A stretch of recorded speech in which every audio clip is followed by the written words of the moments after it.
Dr. Kathy, I stayed, but I sincerely haven't forgiven the affair. Some days I feel full of anger and resentment. I can't stand him. Every little thing reminds me of his betrayal. What do I do?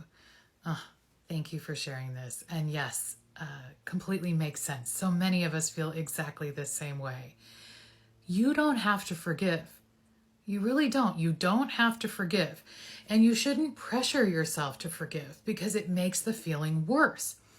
Some things feel unforgivable to us, right? And the affair certainly feels unforgivable. It felt that way to me.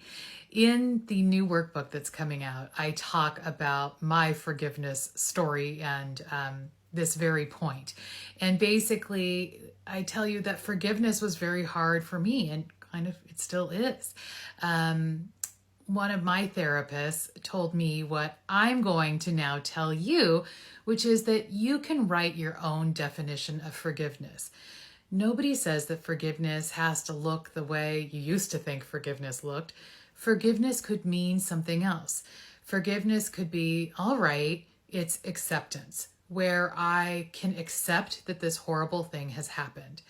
And I have some understanding, right? I hate that you did this, but I understand that you chose this and that you chose this because you were in great pain and that this was your way of comforting yourself, and that for whatever reason that I maybe don't fully understand yet, you chose to, hook up with this person instead of coming and talking to me about your feelings.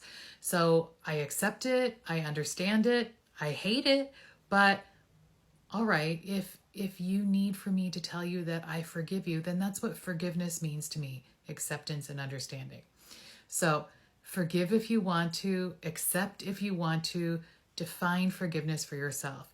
And don't pressure yourself to get there in 5 minutes. It takes time.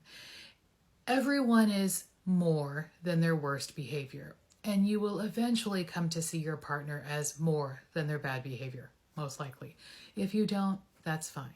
But you get to decide how you're going to make peace with this. What ultimately matters most is that you make peace with what happened and you don't keep dwelling on it and giving it so much power. So find a way to forgive in a way that feels right to you. All right, hope that helps. Big hugs.